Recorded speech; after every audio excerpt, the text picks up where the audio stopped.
നമസ്കാരം. Hi friends, എല്ലാവർക്കും ഹാർദമായ സ്വാഗതം. സർവം കൃഷ്ണാർപ്പണം. ഞാനിന്ന് ഹിരണ്യകശിപുവിൻ്റെ കൊടും ഭരണവും പ്രഹ്ലാദൻ്റെ ഗുണവർണ്ണനയെയും കുറിച്ചാണ് ഫ്രണ്ട്സ് പറയാൻ പോകുന്നത്. ശ്രീ നാരദരാണ് കഥ പറഞ്ഞു കൊടുക്കുന്നത് യുധിഷ്ഠിരന്. ഹിരണ്യകശിപുവിൻ്റെ തപസ്സിനാൽ പ്രീതനായ ബ്രഹ്മാവ് അവൻ ചോദിച്ച വരങ്ങളെല്ലാം കൊടുത്തിട്ട് സുധാമം പ്രാപിച്ചു. വരങ്ങൾ ലഭിച്ച ഉടനെ അസുരൻ്റെ ശരീരം സ്വർണ്ണവർണ്ണമായി ശോഭിച്ചു. വരബലത്താൽ മതോന്മത്തനായിട്ട് തൻ്റെ ഭ്രാതാവിനെ വധിച്ച ശ്രീഹരിയോടുള്ള വിദ്വേഷം പ്രകടമാക്കി തുടങ്ങി. സ്വപ്രജകളെ ഭഗവന്നിന്ദ ചെയ്യാൻ പ്രേരിപ്പിച്ചു. അതിവേഗം 3 ലോകങ്ങളെയും സ്വായത്തമാക്കി. സാക്ഷാത് മഹേന്ദ്രഭവനത്തിൽ വാസമുറപ്പിച്ചു. അവൻ്റെ മഹാബലത്തിനും തേജസ്സിനും മുമ്പിൽ ദേവന്മാർ നമസ്കരിച്ചു. ത്രിമൂർത്തി ഒഴിച്ച് സകല ലോകപാലന്മാരും അവനെ സേവിച്ചു തുടങ്ങി. വിശ്വാവസു, തുമ്പുരു, ഞാൻ അതായത് നാരദർ മുതലായവർ അവനെ വാഴ്ത്തി ഗാനം ചെയ്യേണ്ട ഗതികേടിലായി. സകല യജ്ഞകർമ്മങ്ങളിലും തൻ്റെ ആരാധനയ്ക്ക് മാത്രമാകണമെന്ന് അവർ കൽപ്പിച്ചു. അതനുസരിച്ച് കർമ്മങ്ങളെ ചെയ്യിച്ച് അവിർഭാഗങ്ങളെ സ്വന്തം തേജസ് കൊണ്ട് സ്വീകരിച്ചു. അവൻ്റെ മേധാശക്തി അത്ഭുതാവഹമായിരുന്നു. കൃഷി ചെയ്യാതെ തന്നെ ഭൂമിദേവി ആവശ്യമുള്ള ഔഷധികളെല്ലാം നൽകി. ഇന്ദ്രാദികൾ നിർവഹിക്കേണ്ട മഴ പെയ്യിക്കാൻ തുടങ്ങി. വ്യാപാരങ്ങളെല്ലാം സ്വപൗരുഷത്താൽ താൻ തന്നെ നടത്തി. ചുരുക്കത്തിൽ ഭൗതികമായ സകല ഐശ്വര്യ സമൃദ്ധികൾക്കും ഒരിടത്തും ഒരു കുറവുമില്ലായിരുന്നു. പക്ഷേ സംതൃപ്തി എന്നത് മാത്രം ഉണ്ടായില്ല. കാരണം തൻ്റെ ഇന്ദ്രിയങ്ങളെ ജയിക്കാൻ അവന് കഴിയാത്ത തന്നെ. അങ്ങനെ ഐശ്വര്യമത്തനായി ഏകഛത്രാധിപതിയായി അഹങ്കരിച്ചുകൊണ്ട് 71 ചതുർയുഗം കഴിച്ചുകൂട്ടി. അവൻ്റെ ഉഗ്രദണ്ഡത്താൽ പൊറുതിമുട്ടിയ ജനങ്ങൾ പരമാശ്രയമായ അച്യുതനെ ശരണം പ്രാപിച്ചു. അവർ ആഹാരനിദ്രാദികൾ കൂടാതെ പുനരാവൃത്തി രഹിതസ്ഥാനമായ പുരുഷോത്തമനെ സേവിച്ചു.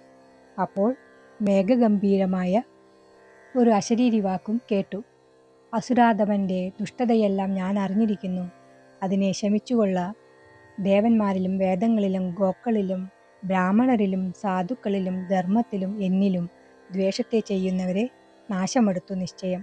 പ്രത്യേകിച്ചും മഹാത്മാവ് നിർവൈര്യനും പ്രശാന്തനും സ്വന്തം പുത്രനുമായ പ്രഹ്ലാദനെ എപ്പോൾ ദ്രോഹിക്കുന്നുവോ അപ്പോൾ എത്ര തന്നെ വരബലമുള്ളവനാണെങ്കിലും അവനെ ഞാൻ വധിക്കും. ഇത് കേട്ടപ്പോൾ ദേവാദികൾക്ക് ആശ്വസ്തരായി. കാരണം അസുരൻ പ്രഹ്ലാദനെ ദ്രോഹിച്ചു തുടങ്ങി കഴിഞ്ഞിരുന്നു. ഹിരണ്യകശിപുവിൻ്റെ 4 പുത്രന്മാരിൽ വെച്ച് പ്രഹ്ലാദൻ സർവസദ്ഗുണങ്ങളുടെയും വിളനിലമായിരുന്നു. ബ്രഹ്മണ്യത, സത്യസന്ധത, ഇന്ദ്രിയജയം, സർവഭൂതങ്ങളിൽ ദയ മുതലായവ പ്രഹ്ലാദന് ജന്മന സിദ്ധമായിരുന്നു. മഹാത്മാക്കളെ കണ്ടാൽ ദാസനെ പോലെ വീണു നമസ്കരിക്കും. ദീനരിൽ മാതാപിതാക്കളെ പോലെ വാത്സല്യം കാണിക്കും. സമപ്രായക്കാരെ ഭ്രാതാവിനെ പോലെ സ്നേഹിക്കും. ഗുരുക്കന്മാരെ ഭക്ത്യാദരവോടെ സേവിക്കും. വിദ്യ, ഐശ്വര്യം, സമ്പത്ത്, കുലമഹിമ എന്നിവ കൊണ്ട് തനിക്ക് തുല്യരായി ആരുമില്ലായിരുന്നു എങ്കിലും ലേശവും ഗർഭിതനായിരുന്നില്ല. എന്തുതന്നെ വ്യസനം നേരിട്ടാലും അശേഷം കുലുങ്ങിയുമില്ല. ഇഹപര സുഖങ്ങളൊന്നും തന്നെ പരമാർത്ഥമല്ലെന്ന് ദൃഢബോധ്യമുണ്ടായിരുന്നു.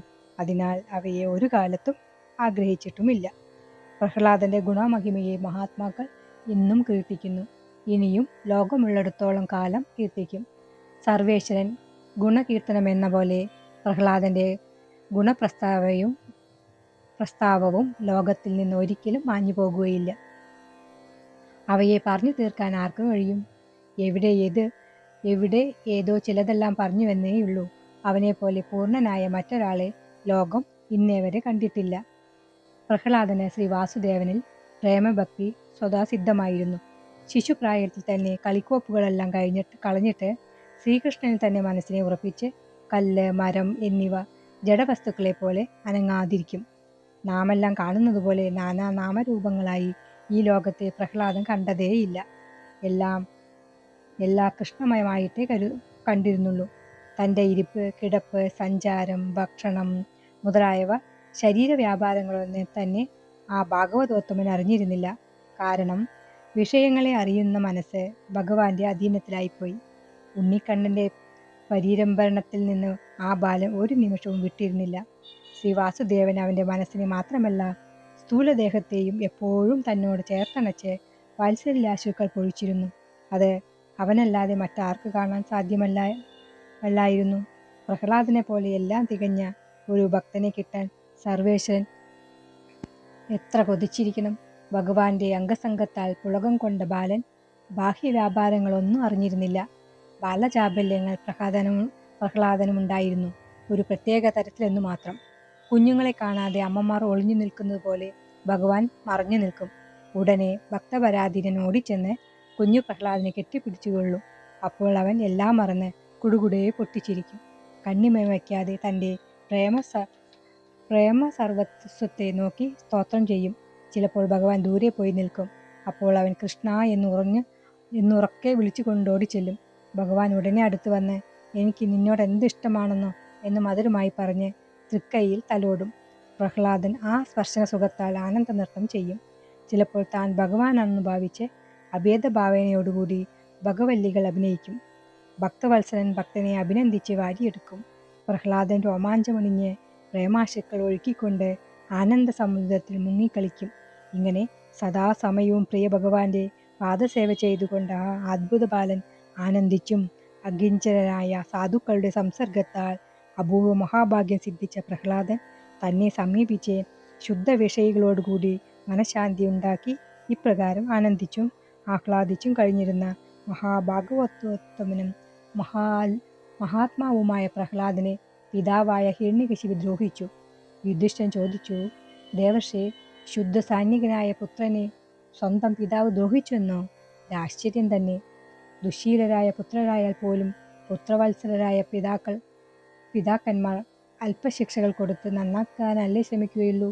എന്നിരിക്കെ ഒരു പിതാവ് പ്രഹ്ലാദനെ പോലെ സാധുവും ഗുരുഭക്തനുമായ പുത്രനെ ശത്രുവിനെ പോലെ ദ്വേഷിക്കുകയും അത് സ്വന്തം മരണത്തിൽ കലാശിക്കുകയും ചെയ്ത കഥ വിസ്തരിച്ചു പറഞ്ഞാലും.